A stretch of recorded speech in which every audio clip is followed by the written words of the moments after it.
नमस्कार साथियों, मैं हेमेंद्र शाह वडोदरा गुजरात से आदर्श क्रेडिट कोऑपरेटिव सोसाइटी से एडवाइज़र एवं निवेशक।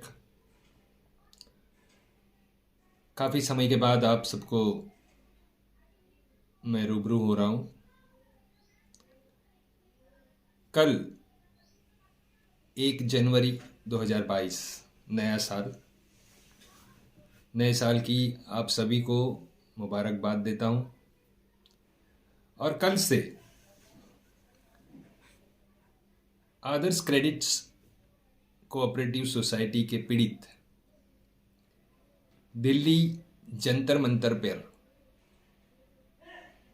सत्याग्रह आंदोलन करेंगे। ये नए साल की शुरुआत बहुत अच्छी तरह से करनी है। हमें अपने हक के लिए, न्याय के लिए आंदोलन करना है।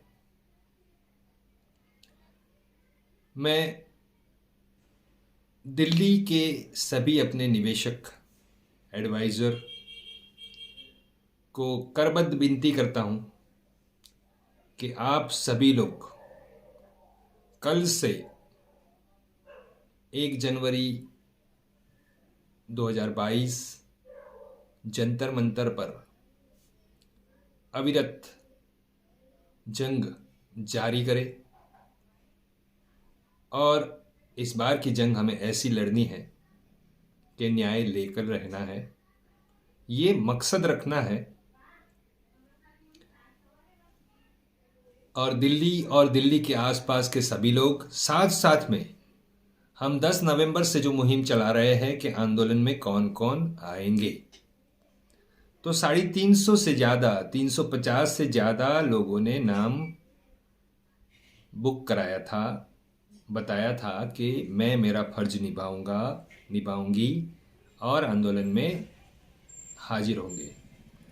तो यह वक्त आ गया है साथियों कि अब रुकना नहीं है, झुकना भी नहीं है। झुकना है तो सरकार को झुकाना है।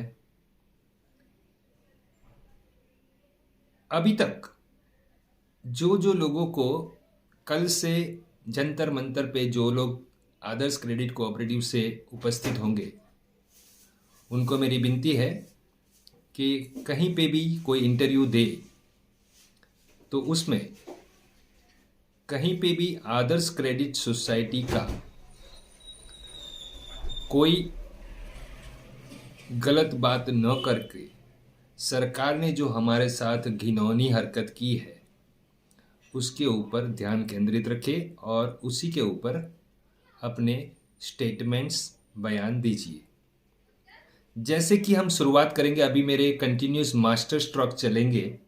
वो मास्टर स्ट्रोक के सामने जो 2018 जून 2018 में एबीपी न्यूज़ पे चला था, कहते हैं कि मीडिया एक आधार स्तंभ होता है, जो चौथा आधार स्तंभ कहते हैं, जहां आधार ही भी नहीं है और स्तंभ भी नहीं है। ऐसे मीडिया किस काम के? जो मीडिया ने जो भी आदर्श के घोटाले बताए थे, जो भी स्कैम बताए थे, वो आज करीबन 42 महीने हो जाने के बावजूद कुछ भी साबित नहीं कर पाए हैं। और वो मीडिया के चलते ही सरकार की विभिन्न कंपनियों ने आदर्श पे शिकंजा कसा और आदर्श को आखिर में लिक्विडेशन में डाल दिया। ना तो लिक्विडेशन हो रहा है, ना आदर्श को चालू कर रहे हैं।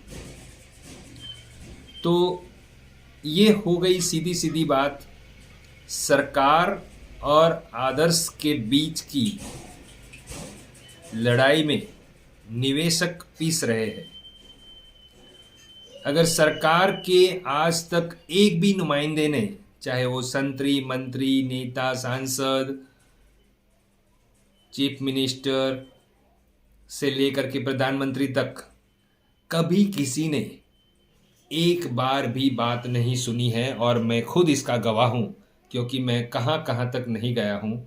मैं और मेरे साथियों, जैसे मेरे साथ चंपालाल जैन और कई साथियों,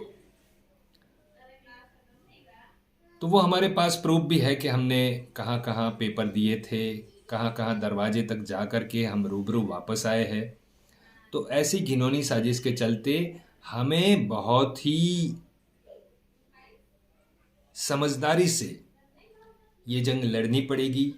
हमारे कई साथियों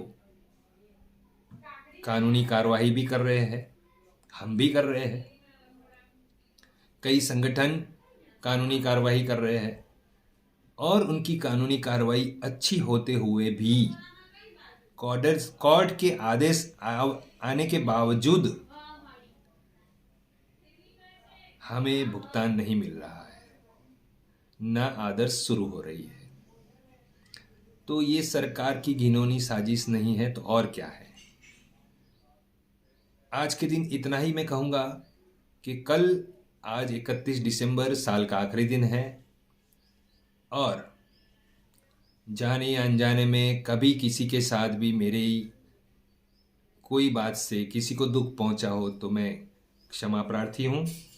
और आने वाले साल के लिए सभी को शुभकामनाएं देते हुए कल से यानी कि 1 जनवरी से जंतर मंतर पे सभी लोग, आदर्श के 21 लाख पीड़ितों से मैं गुजारिश करता हूं कि आप सभी लोग जंतर मंतर पे जाइए और उग्र आंदोलन कीजिए, और अपना एक समूह, आदर्श का एक समूह अलग ही रहेगा जो सबको नज़र में आएगा, अपने बैनर के साथ, अपने नारेबाजी के साथ। पहले भुगतान फिर मतदान, और जब तक भुगतान नहीं हम यहाँ से हटेंगे नहीं। सरकार को ये समझना होगा कि जनता पीड़ित है, जनता से सरकार होती है, सरकार से जनता नहीं होती है। तो इस बातें को ध्यान में रखते हुए और आगे आगे आप मेरा ये YouTube का चैनल सब्सक्राइब कीजिए, बेल आइकॉन भी दबाइए, क्योंकि अभी हमें अपडेट्स देते रहने की और सबको अपडेट्स जानते रहने की बहुत ही ज़रूरी है। तो अब के बाद मेरे कंटिन्यूस वीडियो आते जाएंगे। समय की बहुत सारी हमें पाबंदी भी है, फिर भी हम कोशिश करेंगे कि अपडेट देते रहे वीडियो YouTube के ज़रिए, और आप सब उसी की सही जानकारी जो भी है हमारी, उसको आप अनुसर करें और आगे बढ़े, और हम सब अपना जल्द से जल्द भुगतान वापस ले, सूद समेत। तब तक चैन नहीं लेंगे, ऐसा प्रण लेते हैं।